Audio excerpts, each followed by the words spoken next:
So again, I'm Lisa Nunamaker. I work at Iowa State. I teach in the Department of Horticulture and feel very fortunate to be there. My background's in landscape architecture, and I've been teaching in the Department of Horticulture for about 11 or 12 years now, which is crazy.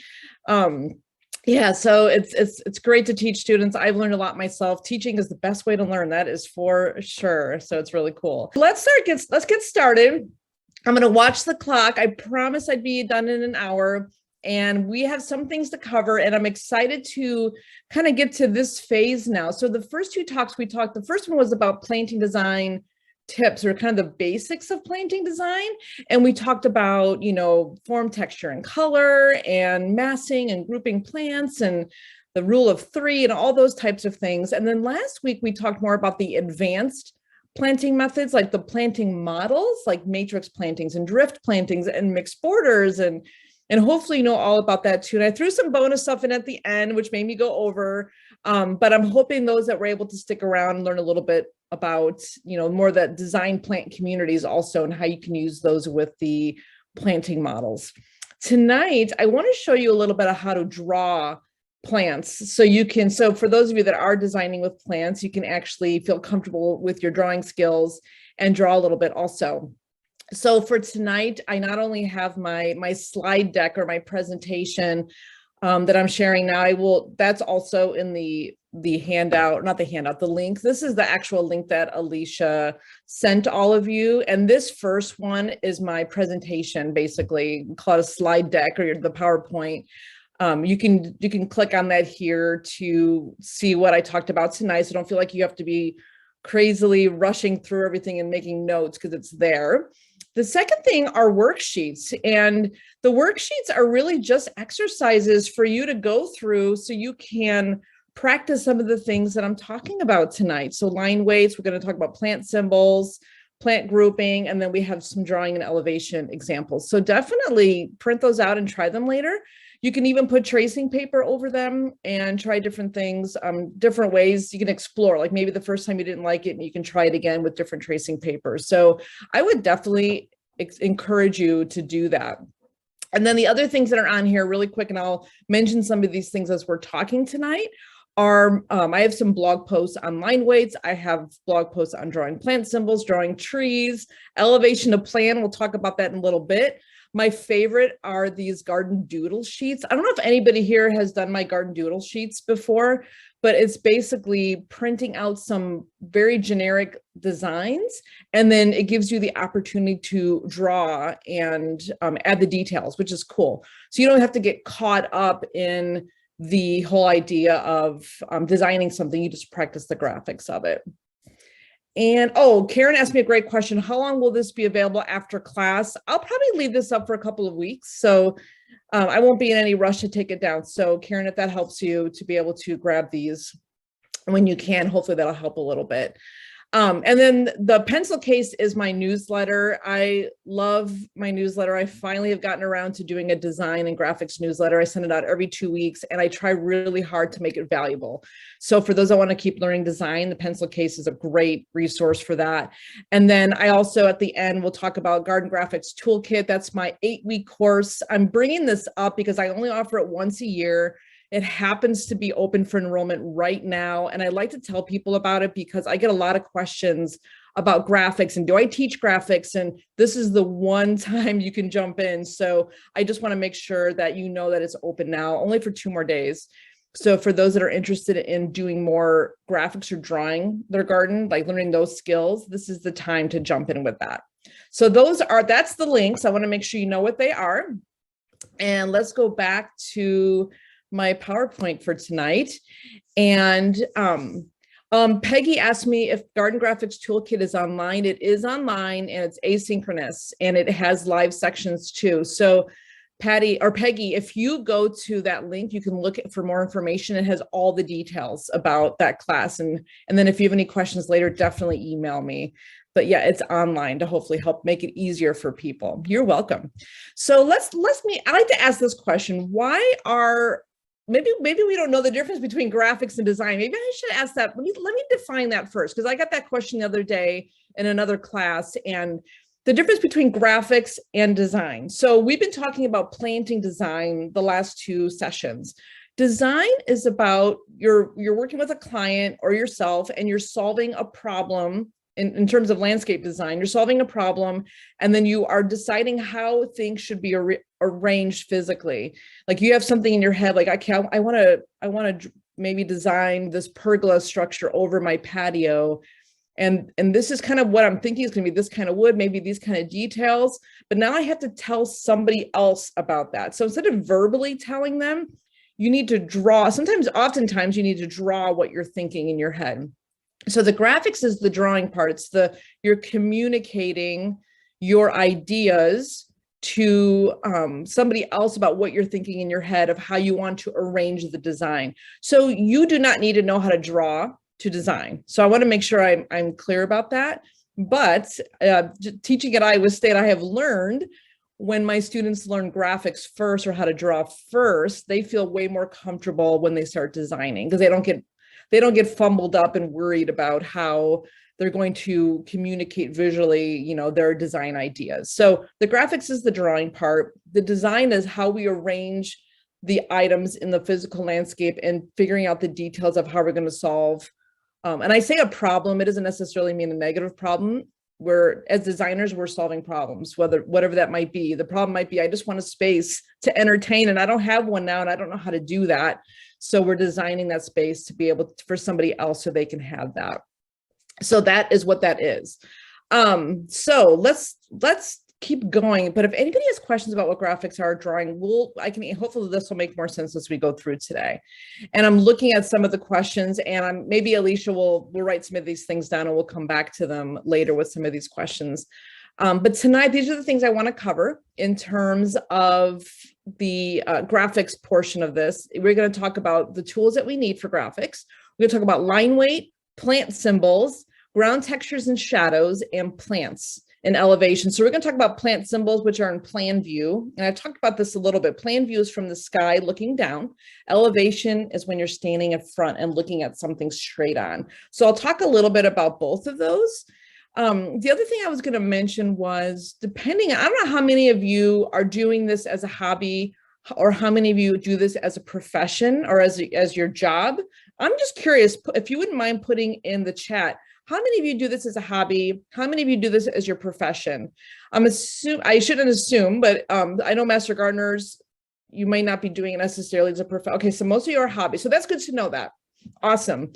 So it's crazy when there's 300 people putting in their information in the chat, it just slides by. So some people hopefully want to do this for a future job. That's awesome. So I know a lot of people are pivoting into this profession right now because it's crazy busy right now, which is awesome. As whether you're a hobbyist or whether you do this for a profession, I'm hoping you can get a lot out of this today. But the reason I'm mentioning this or asking this question is because when we talk about the tools, you may or may not want to invest in certain tools depending on if you're doing this as a hobby or as a profession. But even those that are doing this as a hobby, you might I'm assuming some of you are like really into gardening, and I have some students now in my online class. Some of you asked Garden Graphics Toolkit. It is online. It is on a PC or tablet. Somebody asked that question, whatever computer you have. And there are some people in that class that are homeowners and they're hobbyists, and they take this very seriously and they get all the tools. So you do what you want when I go through these tools, but I will explain why I use some of these, and hopefully this will help you. So when you're doing graphics, of course you want a pencil. That's probably the number one, the most important thing. I get a lot of people say to me, what computer program do I need to use to do this? And computer programs are amazing. I use computer programs. It's not that I don't, but honestly, a computer is a fancy pencil. And as long as you have if you have a pencil and you can put it in a piece of paper, you can do a lot with any idea that you have in your brain. The other thing I always recommend are pens. If you feel comfortable using pens also, you can do everything that you want to do with a pencil though. You don't have to have a pen. I personally like pens because that's my background. It's more in pen and ink art. So I love to use pens. So some of the things I show you today, we'll be talking about pens a little bit, but just know you can do everything with a pencil if you need to. Okay, so another thing I love is a really good eraser. And I like white erasers in particular. And some of you might like different things, and that's perfectly fine. These are just the things that I enjoy. I like white erasers because they don't leave the pink residue.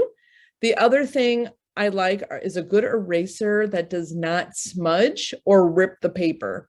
So I'm really careful about that. And I'm crazy about pens, pencils, and erasers. And I am curious, are any of you hoarders of pencils and pens and erasers? Like, do you love that stuff? Do you collect a lot of it? And this is when oh yes, thank you, Caitlin. Awesome. So I have, of course, tons of pens and pencils and all kinds of things. I mean, here's just a few right here. I have this whole cabinet behind me, if you can see it all over here, that I have drawers now that I organize my pens and pencils. Awesome. I love being around people that also love pens and pencils. And so I'm asking this question because, yeah, it's a fetish for me too, Beth. I understand. I love this because it gives me a reason. Well, it gives me a reason to buy lots of different pens and pencils. But the other reason I'm asking you this question is because you probably have enough of what you need just in your house right now. So you don't have to go out and buy more, even though some of us might use it as an excuse to go buy more. You can probably use a lot that you have in the house right now. So I use anything from felt tip pens to microns to Sharpies, just plain old Sharpies too. Whatever you got is fine. So yeah, thank you. I'm in good company here, which is awesome.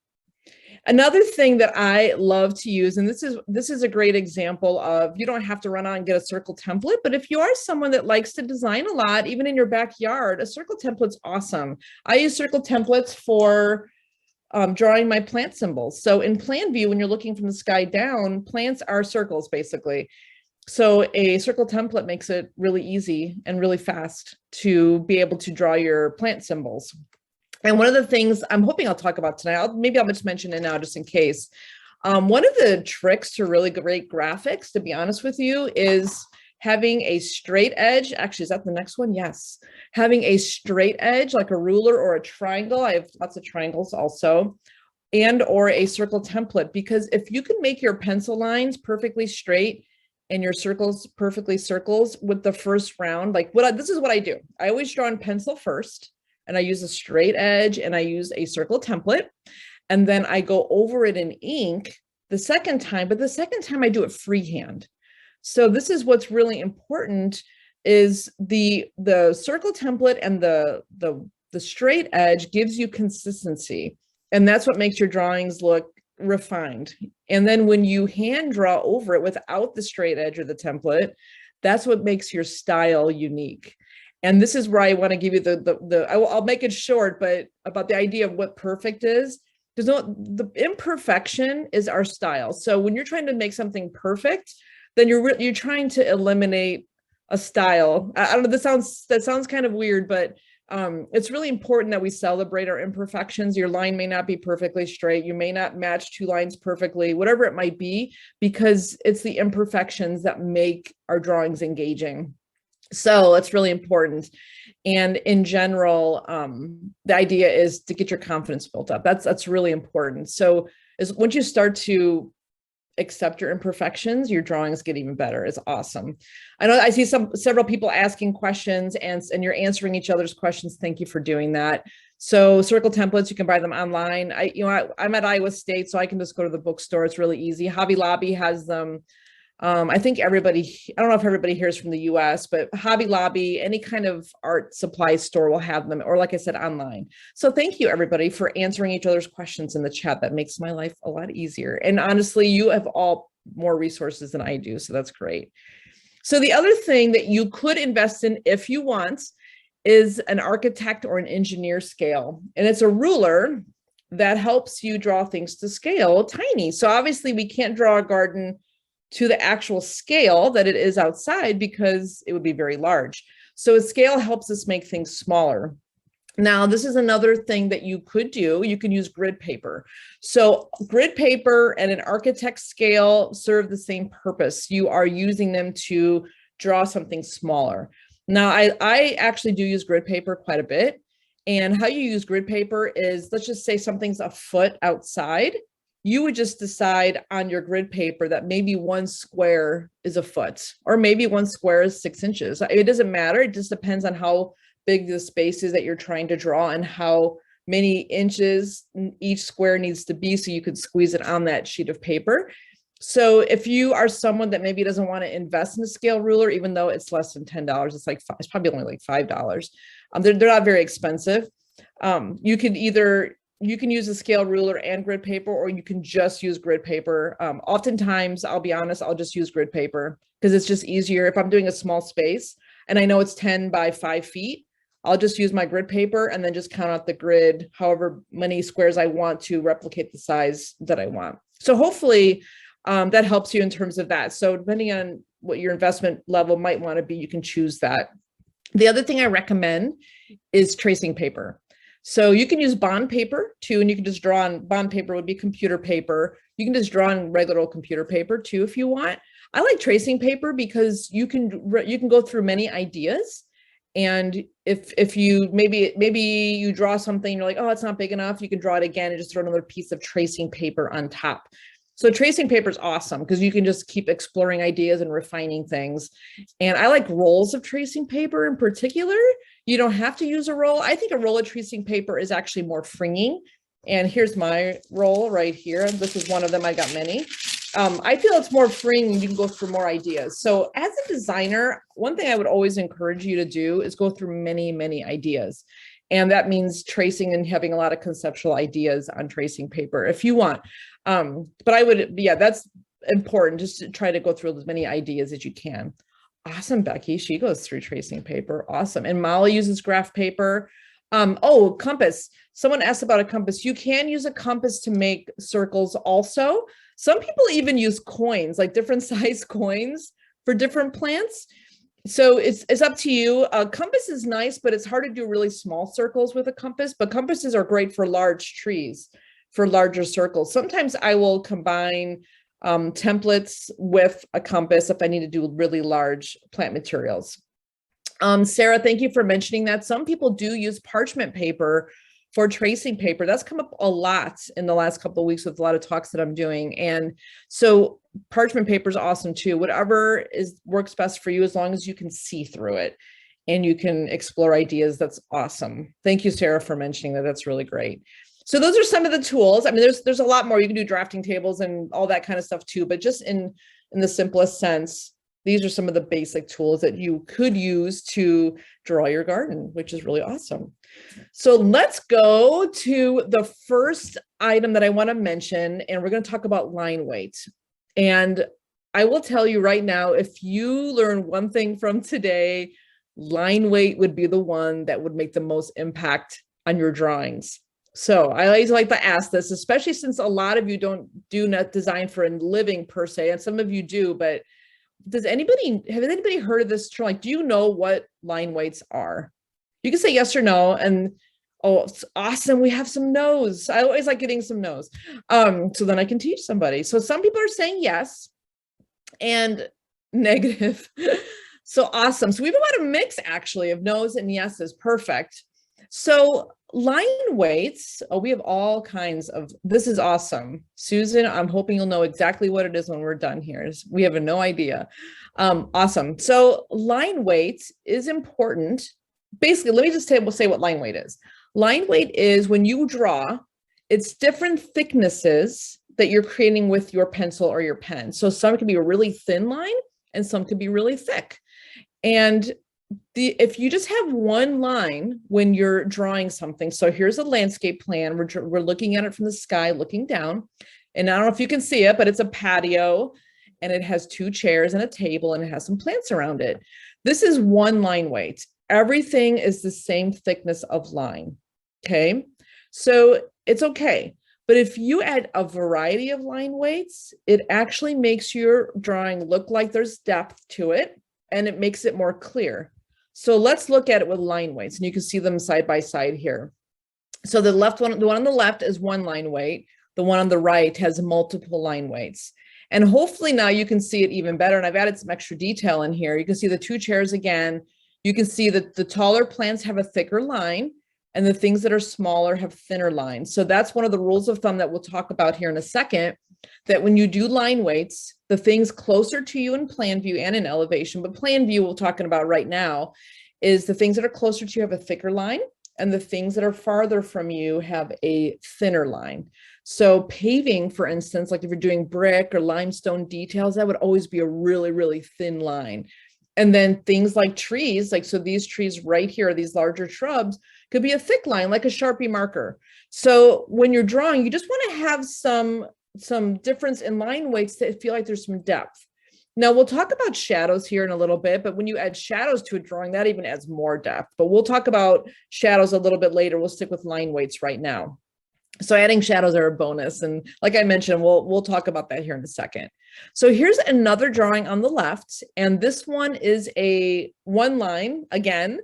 And hopefully you can see we have a little chair. I'm sorry, we have two chairs. There are two Adirondack chairs, and we have a table. And we're looking at it from the sky, looking down again. And we have limestone, and then we have all the plants around it. So one line weight, and it's okay. It's not a horrible drawing. It's okay. But if you change the line weights, so now the paving is the same. The paving is still the same line weight as the first drawing, but now the chairs are a little thicker, the plants are a little thicker. So as they get taller and closer to you, the objects have thicker lines.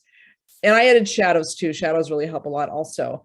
This is another thing. I don't know if you noticed this, but the chairs themselves, do you see how the outside line is a little thicker, but the inside lines are thin? That's a general rule of thumb too. So if you add any detail on the inside of an object, like branching or maybe like boards or paving, the inside lines are always thinner, because if I were to do all Sharpie or all thick lines for this entire chair, it would be just too crazy. So it's just the outside line that would be thicker as you get closer to you. So hopefully that makes a lot of sense. Some people says it does make sense. So that's good. And I will be honest, this takes practice. At first you're like, oh my gosh, which pens do I use and how do I use them? And so one of these practice sheets that I provided, actually, I think it has this plan in it, and it's this plan right here that I provide. You can just draw right on it, and you can keep the limestone the exact same line weight. And then you can use maybe a felt tip pen that you have at home, or some other, or even a pencil. You can use pencil to do the line weights also. And then you can just kind of play with it and try to add thicker line weights as you get farther away to see if you can add some different line weights, or you can put tracing paper over this landscape plan and do it that way also. So yeah, this will be one that you can practice in the practice sheet. And it takes some time. After a while, you'll know which pens you need to use in your own arsenal of pens to be able to get that depth that you want to get. Awesome. So let's keep going. Oh, what about color? Oh, Becky, we're not going to cover color tonight. That's what I should have included on that sheet. I have a blog post on marker swatches, and that's a whole nother thing, is color. I knew we had to keep to an hour tonight, so I didn't add color tonight, but you can add color too. And I have a whole system and philosophy on color. I cover that for free on my website. I also covered in my 8-week class, Garden Graphics Toolkit too. But color is a fun one. I love color. So here are some tips for line weights. Okay. So items that are closer to you, like I mentioned, are thicker. Ones that are farther away are thinner. So we already mentioned that. So basically canopy trees, like large trees, would have a thicker line. And again, when I say thick, I mean a Sharpie. So a Sharpie marker, like here, I'm gonna grab one right here. I happen to have them all right here. A Sharpie fine point, which is that thicker one that we're used to using. That's a good pen or marker to use for trees, for canopy trees. You also can use a Sharpie for any kind of permanent structure. So a house, a garage, a shed. And then what is it called? Property line. My mind is spacey today. The property line also is a Sharpie line. So you can use that for that also. If you're going to do the detail of brick on a patio or limestone, you would use the thinnest line possible. And I'll show you an example here of what size pens you could use for that.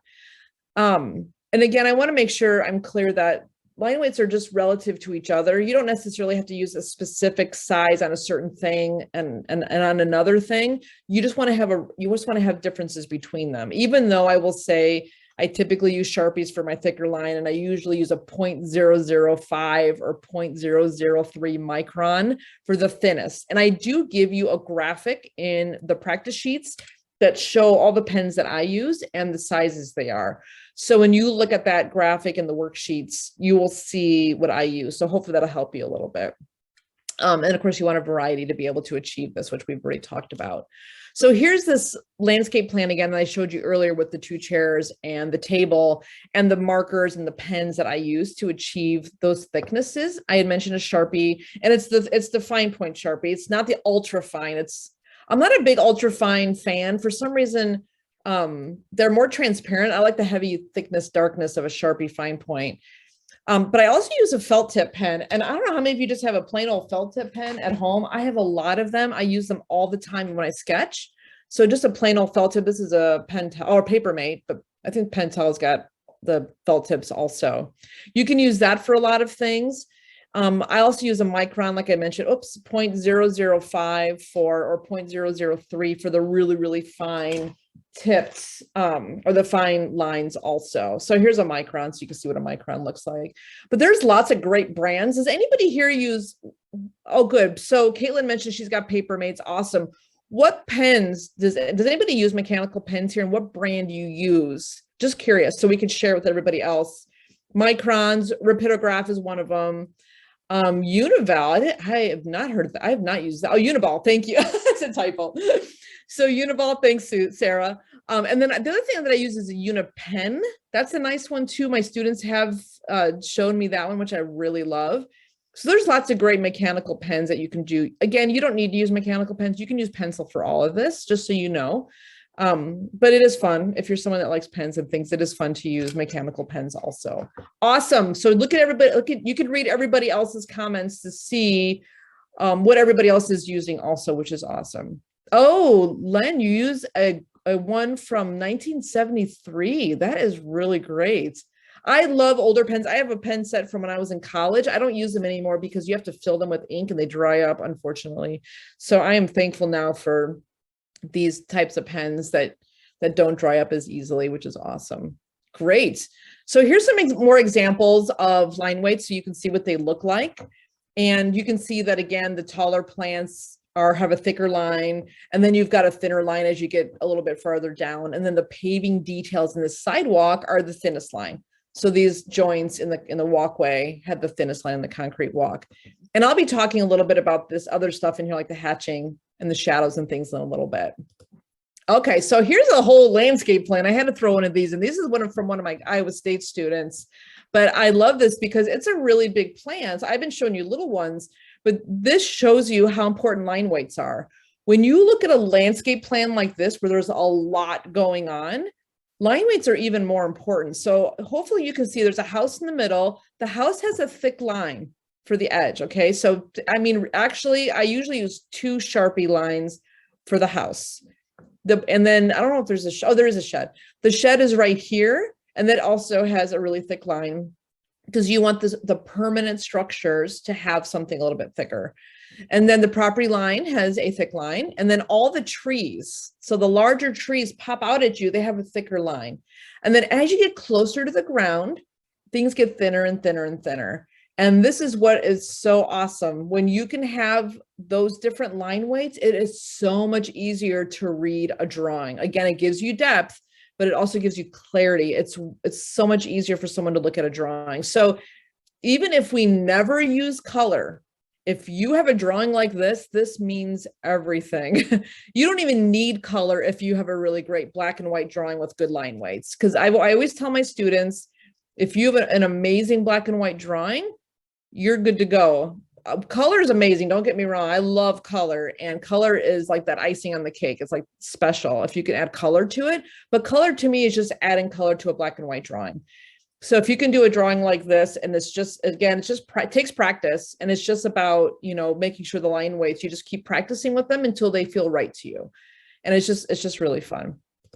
Awesome. So that's line weights. And we'll keep talking about line weights as we go through this. I'll probably mention it, but I think it's really important to start there. So for my 8-week course, Garden Graphics Toolkit, we cover line weights in module 1 because it's important. Everything else builds on that. So that's why I feel it's important that you understand line weights first when you draw, because everything builds on that.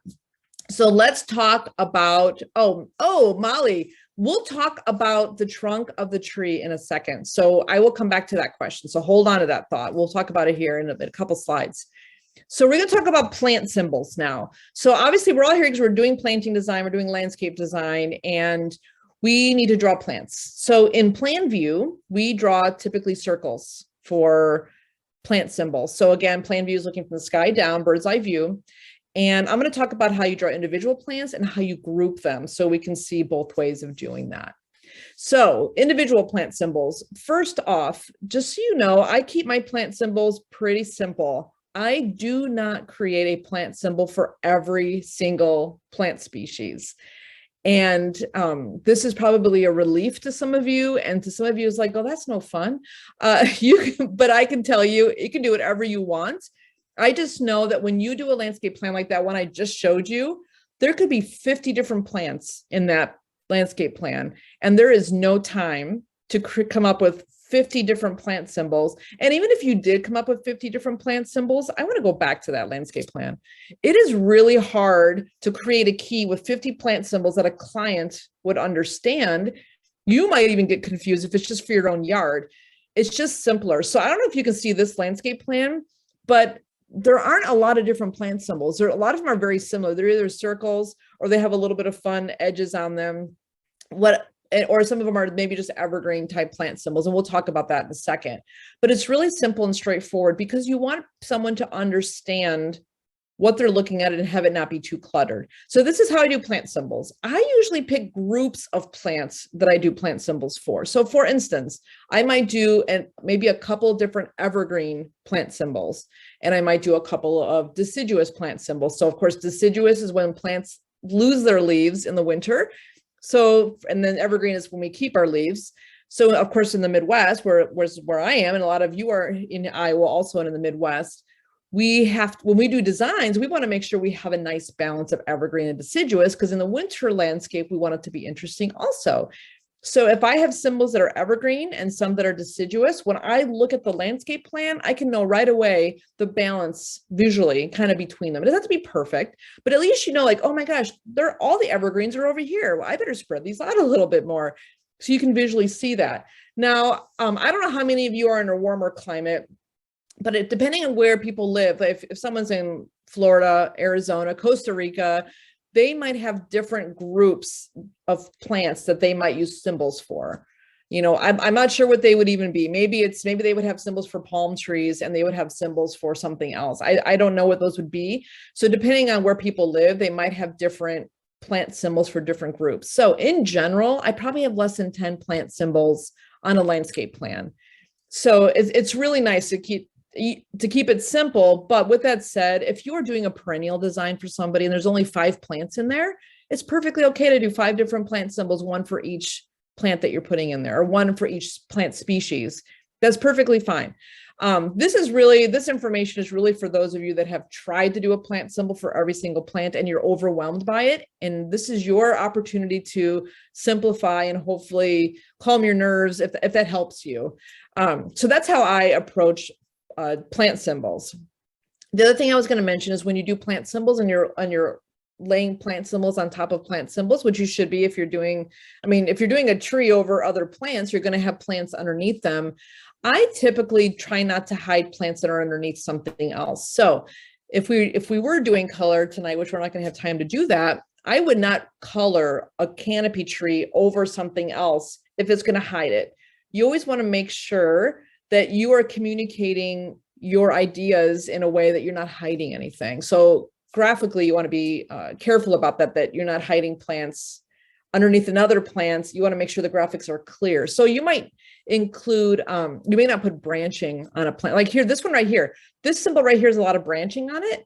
Like if there's a lot of plants underneath that, I probably wouldn't use that symbol. I would probably just use a plain circle because then you can see through it. The other thing I was going to mention is dots and crosshairs, which I'll mention in a second because I actually have an image for that. And then I want to make sure I'm clear that it is perfectly fine to use a circle for a plant symbol. You don't have to do anything fancy with it. I will often have a mix of circles and fancy plant symbols, if you want to call it that, because I like the balance of some calm things and then some really fun things. So every symbol does not have to have something crazy. It can just be a circle. But let's talk about, oh, we'll talk about the center in a second, because this is going to actually answer Molly's question too. But so here's just an example quickly of some different examples of plant symbols for evergreen and deciduous. So this one in the back are my evergreen symbols. This is what I usually like to do. I don't know, it takes a little longer for this one in particular, but I love this symbol and I can see it really quickly on my landscape plan. So this is one example of an evergreen plant symbol. And then the two in the front, there's two different plant symbols, but basically I would consider these deciduous or maybe even perennials, however you want to look at that. But you can see one is just plain circle and then some are just a little bit more fancy. So again, I'm only doing symbols for groups of plants, not necessarily each individual plant. But this is what I want to talk about. So when you are doing plants, some of you might have questions about, what do I put in the center and why do I see different things in the center of plants? So the first one, and just so you know, I'm going to point this out because some of you are from outside of Iowa and you might do it differently. Depending on where you learn landscape design, people do this differently around the country. So at Iowa State, we learned in the landscape architecture department, we learned to do it this way. And most designers in Iowa do it this way because I think we just, I don't know, we must influence each other. But in other parts of the country, other parts of the world, people flip it. So basically existing plants have a dot in the middle. Proposed plants have a cross in the middle. So think of it as this: if you're proposing a plant, you're adding one plus one. So that's how I remember that. If you have a plus in the middle, it means you're adding that plant. It's a new plant. And then removal would be an X. Now, I will be honest, I don't use the removal symbol very often because I don't typically have removed plants on a planting design. It's usually a separate plan if I'm going to have one. I usually use these first two. So Molly had asked, do you draw the width of the tree trunk? So Molly, so to answer your question, I'm going to answer it a couple different ways. For existing trees, you can just put a dot. But there might be times where you have a tree, like in my yard, we have really large oak trees in our yard, and they're probably 3 feet in diameter, the trunk. I might draw that dot larger because I want to show the space that that trunk is taking up, because I shouldn't propose plants in a space where there's a humongous trunk. You don't have to draw the trunk the size of the trunk. It can just be a dot, and that's perfectly fine. But if there's a tree in your yard that's humongous and you feel like you should draw that dot more as like a big circle, that's perfectly fine. And then in terms of line weights, let's just say I drew this existing plant and it had a big trunk and it was this big circle in the middle.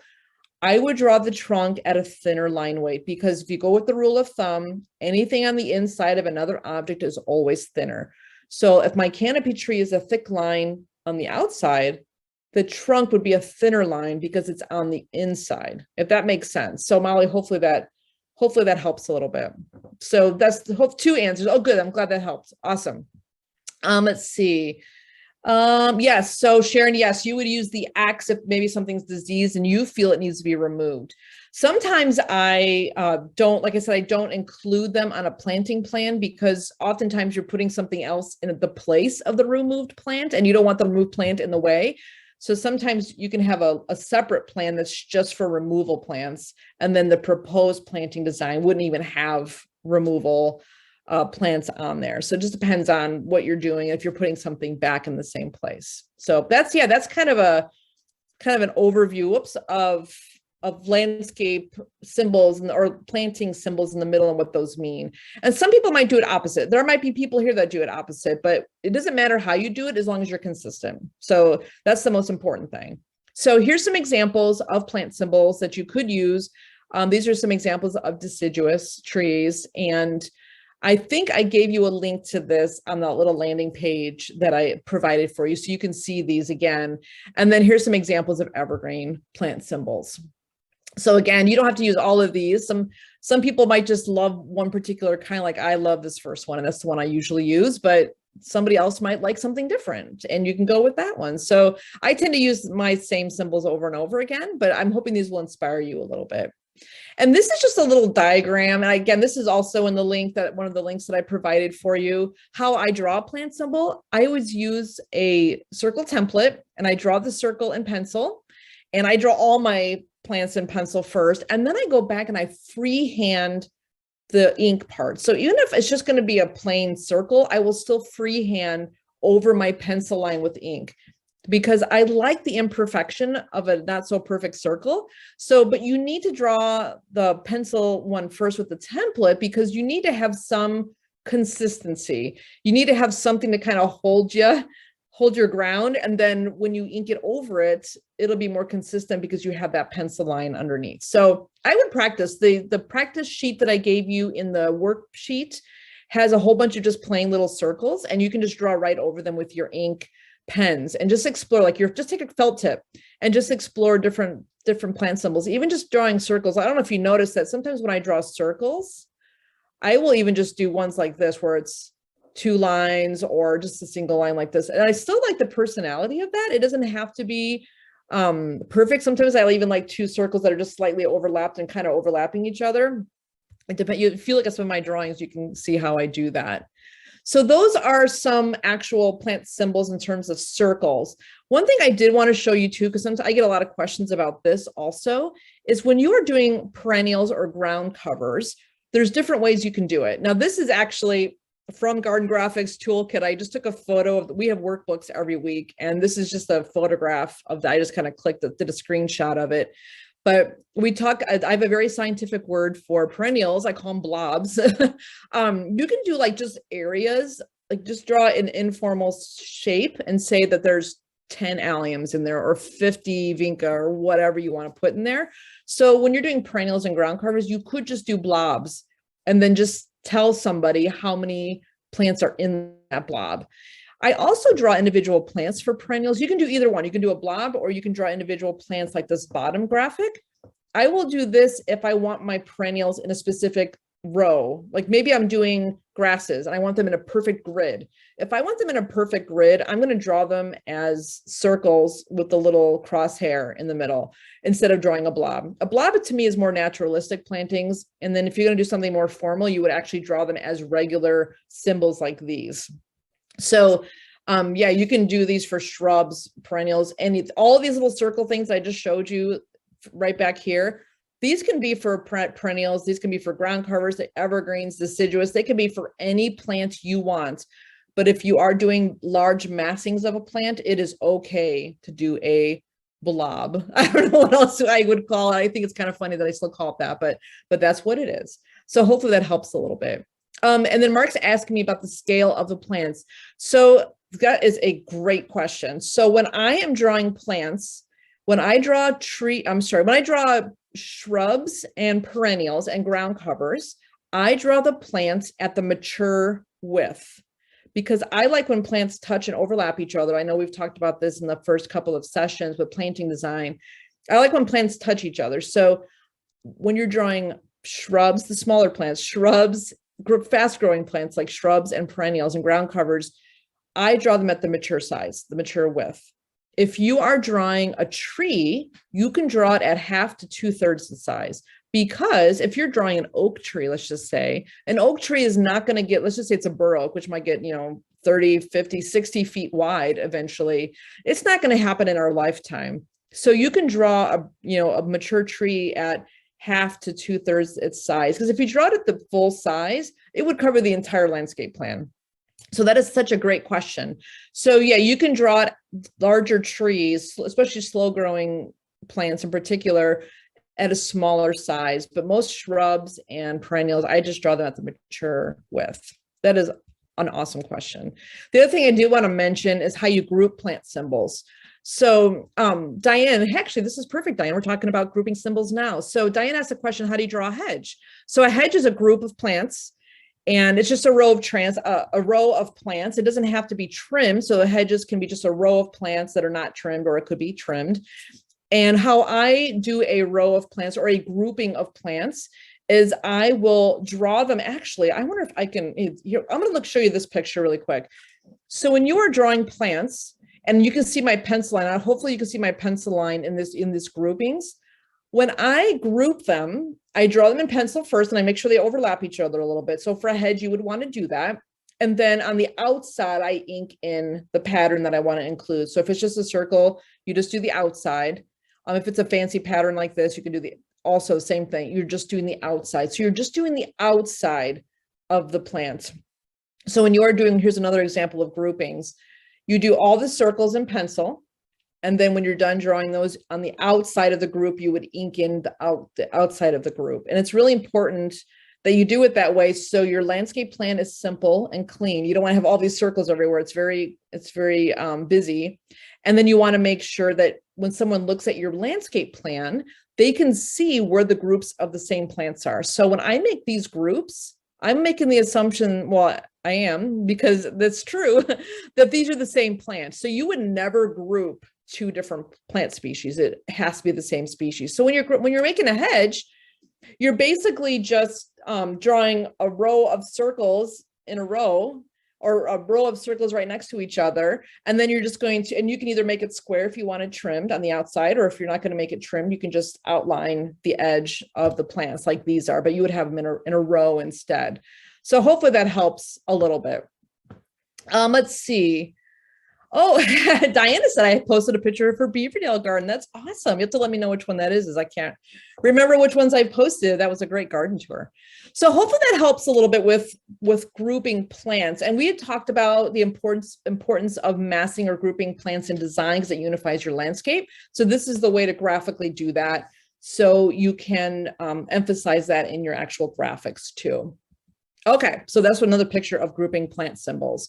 So the next thing I'm going to cover really quick, because we only have about 11 minutes left, so I want to make sure I get through these last couple really fast, is adding ground textures and shadows. So I talked about line weights to give you depth. If you just do line weights, your drawings are going to look amazing. But another way you can add depth is by adding contrast to your drawings, also by having a lot of blacks and whites and having a balance between them. And I'm going to show you how to do that really quick. So when you have white and black areas on your drawing, it's a lot easier to read the different components on your drawing. Okay, so let me just go through that so you can see what that looks like. So this is an example of bad contrast, not so great contrast on the top. So hopefully what you notice with this top graphic is they're both basically dark. Okay, the bottom one's good because you have a dark square on the left and you have a white square on the right. So they both have texture and the textures are great, but you want to have some white next to some dark. And I'll show you why here in a second so we can look at some plans. So here's a landscape plan. Again, we're looking from the sky, looking down.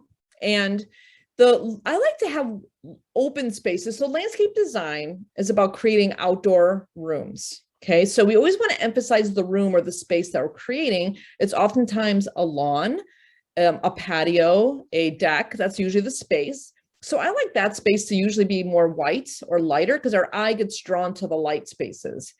And then when I put the plants in the beds, I love the plants to pop out a little bit by adding some darkness around them. Now, you don't have to do any of this contrast stuff. I just want to make sure I point that out. This is kind of the advanced version of graphics.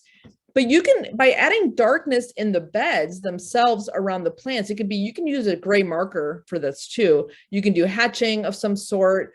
You can do stippling, whatever you want to do to kind of make the plants pop. I like when plants are very light because you can see them really easily.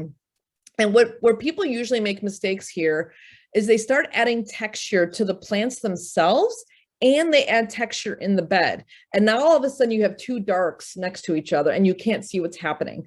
So that's another reason why I keep my plant symbols so simple, because if I do want to add contrast around them, then the plants are white and clean and easier to look at. Okay, so here's another example that I showed this image earlier on, but again, you can see the texture or the darkness in the beds, but then the plants themselves are very white. It's just a lot easier to see what's happening. And then here's another one. Oh, the meadow. Diana, I love that meadow. I had to tell you that. Sorry. I'm looking at the chat off to the side. I love that meadow. That's like one of my favorite gardens. It was beautiful, by the way. Anyway, so here is, I think this is the same one. Maybe this is the same landscape plan. So here is that large landscape plan again. When you look at this, hopefully you can right away see where the plants are because there's darkness in the beds around the plants. And I won't go there, but really we should be filling these beds even more. There shouldn't even be that much darkness because we should have more plants in these beds, but that's okay. For my purposes today, it's proving a point, which is good. But by they're basically using, I think it's just a little hatch. Oh, he just used they're just using gray. They're using a gray marker actually in the beds. I'm looking at it to see what it is. And again, you don't have to do this. This is like the advanced version. You can even use like a dark brown maybe or something like that to add that contrast. But there's something nice about that contrast to be able to read the plants and what's happening, and then be able to see the spaces like the patios and the decks, because the patios and the decks are light. So hopefully that helps a little bit.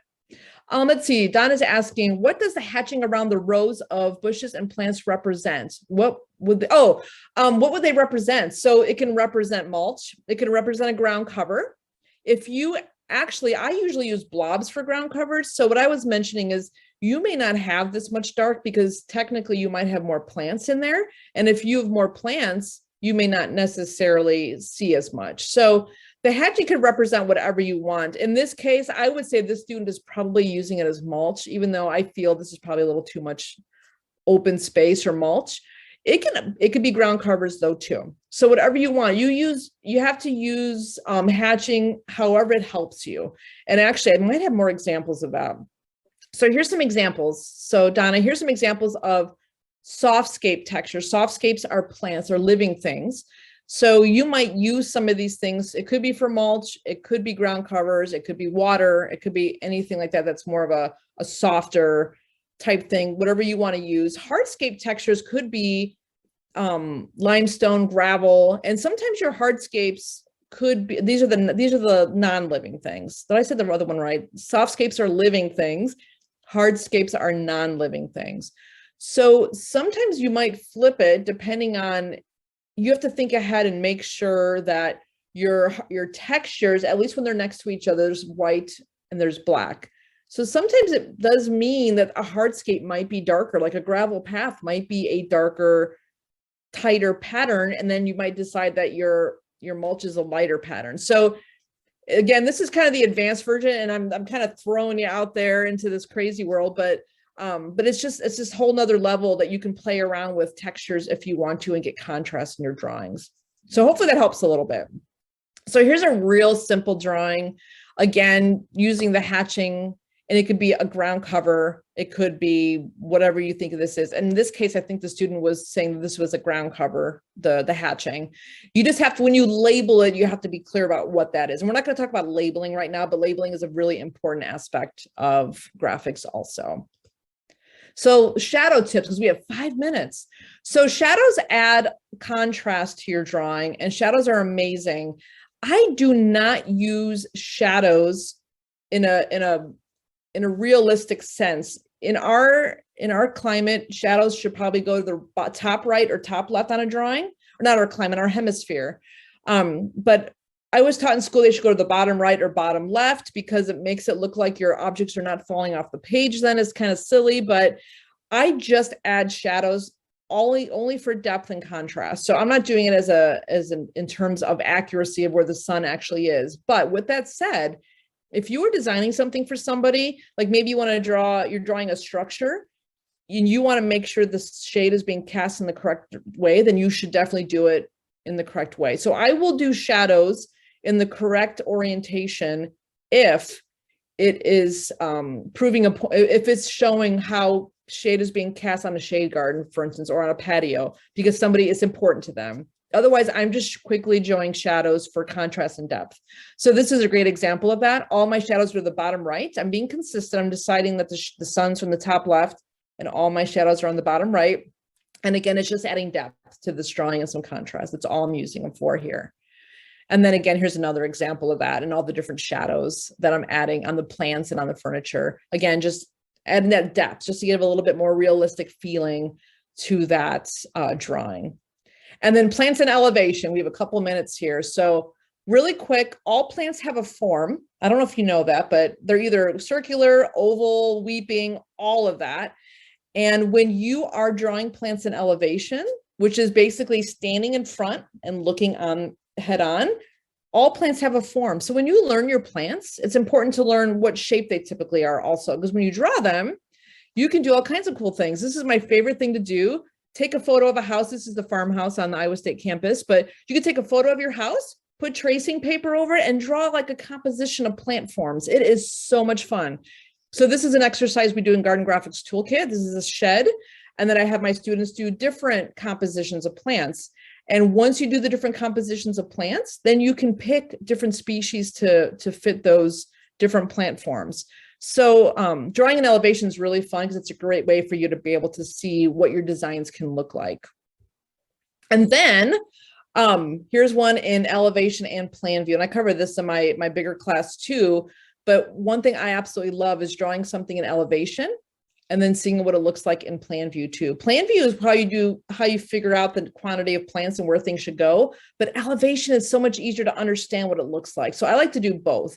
And this, I actually have a link to this blog post on my page for you. So you can see some examples of this online also. Have some great examples of drawing a tree too, real simple. What I love to do is draw the form of the tree. I draw a trunk down the center and then I put branches on it. And again, I include this in one of the links for you so you can see how to draw your trees also. And I actually have an exercise for you in the practice sheets with the drawing a tree, so then you can practice yourself. And I know we're at the end, so 1 minute. I've been answering your questions as we've been going through, but really quick, this is my class. It's only once a year, and I'm letting you know just because I want to make sure you at least know about it, because I'd hate for you to find out 2 weeks from now and it'd be done. But my class is 8 weeks long. It's online. And if you are interested in it, definitely look on the links that I provided for you. There's a link. You can just check it out and see if it's even something that you would want to do. Otherwise, that is the end.